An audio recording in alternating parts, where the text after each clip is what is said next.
Welcome to the Big Success Show. Today, 3 business survival tips as we celebrate our 14th anniversary. Big Success with the Professor and Mary-Lynn. A lot of businesses fail within 5 years. We're happy to say we've survived 14 years.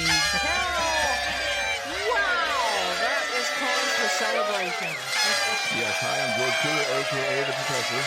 And I'm Mary-Lynn. Thank you We got a lot of celebrants here. I know. We got a lot of celebrants. And then that gang of partiers back there. That's right.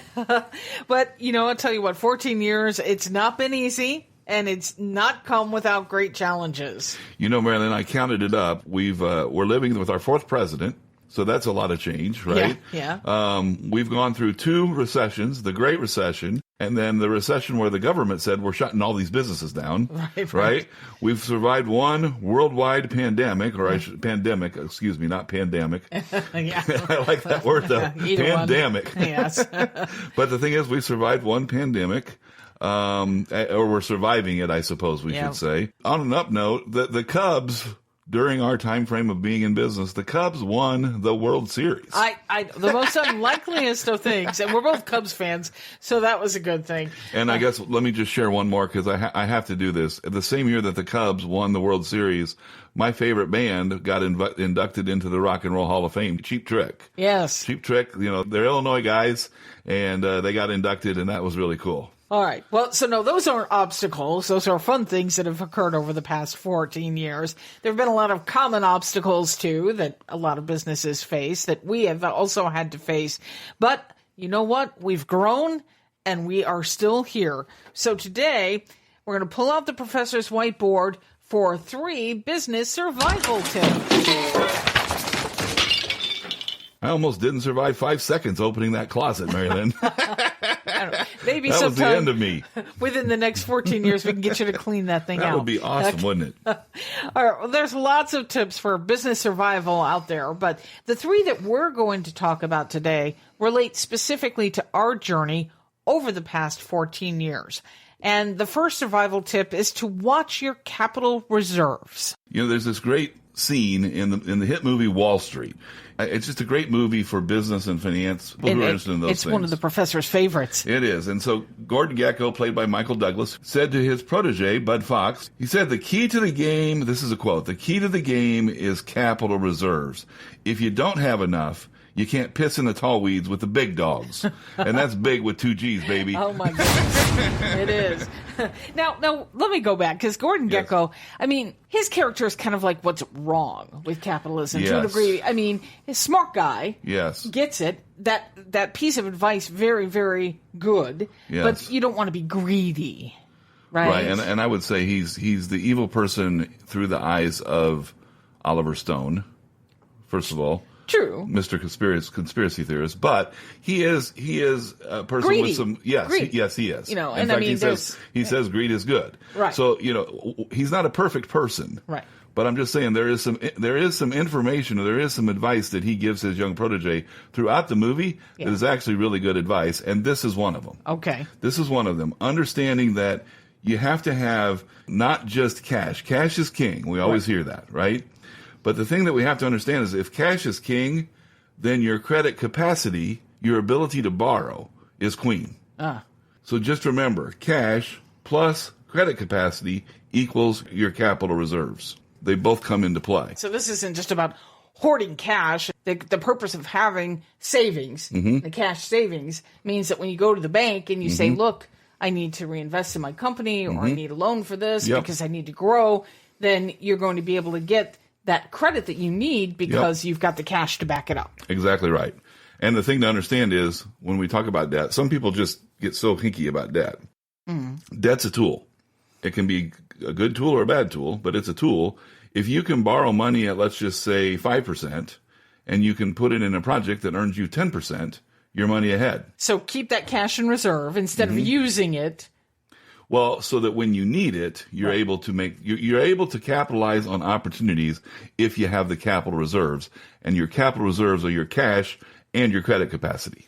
That's what we're saying. I tell you, we've relied on our capital reserve quite a bit over the past 14 years. We have, and I think, Mary-Lynn, the thing that I think a lot of people miss, probably through pain, you start to understand this, that your business finances, especially when you're getting started, your business finances and your personal finances, even though we may keep them separate because we're an entity like a corporation or something, those two things, your business finances and your personal finances, are interdependent. If you put too much strain on the business because of your personal standard of living, I've seen it time and time and time again. That's one of the things that causes people to fail. They get a little bit of success going, and next thing you know, they're spending money on this, they're spending money on that. They've got these great vacations, they got a brand new home, they got these 2 fancy cars, they got the country club membership, et cetera, et cetera, et cetera. And the next thing you know, the bill collectors are coming after them, running at them for money, and they're trying to get out of town. I mean, I've seen this. I've literally had people talk to my class who ended up in this situation. So we have to understand the key to the game is your capital reserves, cash plus credit capacity. Preserve it, preserve it, preserve it. Moving on to business survival tip number 2, build up your mental toughness muscle. And so, Professor, this is just like regular muscles. You got to strengthen it through exercise. And as a doctor once told me, if you don't use it, you lose it. That is true, isn't it? Yeah. And I think we've used our mental muscles a lot, and I think they've grown a lot over the last 14 years. You know, in business, the exercise that you're talking about, Mary-Lynn, it really involves facing tough situations and finding a way to get past them, finding a way to keep going, even when every single ounce of your being screams at you to just stop. I mean, that's really what it's all about. You know, finding a way to get the focus off the problem. This is hard. Finding a way to get the focus off the problem and get on to finding a solution. Yeah, and just a peek behind the scenes. Now, this was, I don't know how many years ago, George, because all the years... Well, shortly after we started, I think start blurring. But I just remember our time of you and I in the kitchen. And I'd never felt fear quite like this. But we had a situation. We had a financial situation where it looked like we were in really bad shape. And we didn't really know what we were going to do. But we both resigned that we would just pray and we would just focus on what we can do. Yep. And I was really new into this. Was my first this was your experience first look into the abyss. We were on the brink of failure. Right. We were just teetering to fall off the cliff, and I had never been so scared in my life. Yeah. But you and I both said we want to keep going. We want to keep pushing forward. Yep. So we're going to do what we can, and if we fall, we fall. But we're going to try. So, I mean, and here we are. We're still standing. And it leads us into our next point, but there's another great quote from Wall Street by another great actor, Hal Holbrook, and he is the moral center in the movie. And he says, man looks into the... He's saying this to Charlie Sheen's character, to Bud Fox. He says, man looks into the abyss, and there's nothing staring back at him. That's when he finds his character, and that's what keeps him out of the abyss. Yeah. And I just think that's a great quote, and it's exactly what you experience with entrepreneurship. And there's going to be times when you feel like you're looking into the abyss. And I guess I just have to say, this is where your partner, if you have a partner in business, really comes into play. Now, you had to bear the brunt of some of my fears and some of my having to deal with this, because I mean, what happens when you're afraid of something, okay, sometimes you're the strong, courageous one, and sometimes you're thrashing around. And so I appreciate that you've helped me build up my mental toughness over the years. But in addition, are you really happy about that, Mary-Lynn? I am. Having a strong partner is very helpful. And if you don't have a partner, if you're in business by yourself, having that mentor, somebody who has been in business that can help talk you off the cliff is helpful. Yep. But I mean, in addition from fear, we also had a situation over the past 14 years, and this was early on, where you just have absolute frustration because something falls through and it didn't have anything to do with you. Right. So that feeling that, you need the mental toughness also to face the things that happen that are out of your control. Yeah. We had a service, we had everything ready to roll. Yeah. And we were going to be in the black. It was a great program, and it all went down the tubes because of the recession. Yeah, the Great Recession. Yeah. And we got really tired of hearing no new programs. It was a service geared toward banks, Yep. community banks. And we had banks on board. But then when the recession hit, and this was because of the banking industry. Well, everybody said homes were going to go up forever. Of course they didn't. Right. Of course they weren't going to go up forever. But everybody thought they would, and it hit banks really hard. Right. It hit homeowners really hard. And the banks that we were going after, that we were working with, they weren't the cause of all of this problem. No. But unfortunately, they were impacted by it. And so they closed their checkbooks. And so we were affected by it. So, yeah. And I think the thing to understand here is entrepreneurs they're not control freaks, but control is a precious thing. Mm-hmm. And making sure that you're working on those things that you're spending your time on things you can have some control over. Mm-hmm. That's an important distinction to make. If you can't have control over it, you shouldn't be doing it. Mm-hmm. Except sometimes things come along unexpectedly. We knew we were going to have a recession. We just didn't know it'd be this bad, right? Mm-hmm. At some point, we're going to have a recession. We could say that at any point in time. At some point, mm-hmm. no matter how good the times are, we're going to have a recession in the future. Right. But the thing you have to understand is you have to let go. You have to learn to just let go of something. And I have to admit for myself, I'm not a person who lets go. Mm. And it's really, really difficult to know when the time is to push, or we need to let go of this and move on to something else. Right.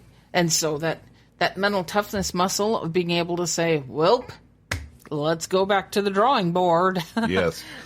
We've done that a few times. Yes. So, but, I'm so grateful for it and so grateful for where it's led us to. Mm-hmm.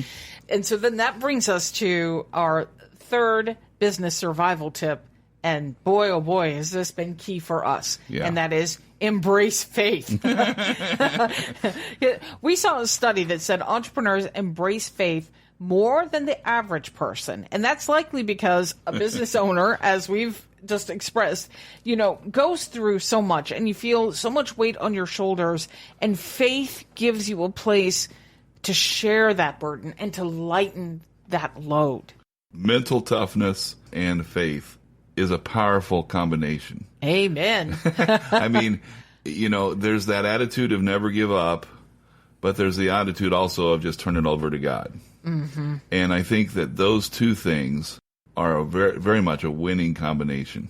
That power of prayer. And then also praying for what it is you want. Mm-hmm. Praying for what it is you want, praying for what it is you want the business to accomplish, praying that you'll get the income and the means that you need to be able to help the organizations that you want to help. Mm-hmm. That's so important. And having the faith that you will be given that if you just keep working, and that faith that God will give you the wisdom you need in order to be able to do the things to get there. Mm-hmm. So important. Yeah, we always say that big success, a lot of people don't know this, the big in big success stands for believing, implementing, goal-getting, giving back, success. Mm-hmm. Believing is the first word for a reason. Yes. It's because we needed to be at the top of the alphabet. No, I'm kidding. It's because you have to have belief in order to succeed. Yes. So believe in a higher power. We say big success is peace of mind, which flows from finding and fulfilling your calling, striving daily to reach your full potential, and staying true to your vision, mission, and values. Yeah, so believe in a higher purpose for your life, and you will find great joy, great contentment, great fulfillment, and great freedom. Okay, so let's review 3 business survival tips that we've used over the past 14 years to stay in business. Number 1 is watch your capital reserves. Cash is king, but credit capacity is queen. Tip number 2, build up your mental toughness muscle. And tip number 3, embrace faith. Over the last 14 years, we've learned that business survival is the result of physical, mental, and spiritual preparation, and it leads to big success. Are you ready to find and fulfill your calling? Our free life purpose quiz can help. You'll find it at Big Success. That's big with 2 G's, success.com. We want to thank you for listening, and we'd like to give a shout out to all our listeners in Champaign, Illinois. It's our hometown, and we love you dearly. And we hope you'll join us next time. We'll share 3 things to be thankful for, our special Thanksgiving show. And until next time, here's to your big success. Find big success at biggsuccess.com.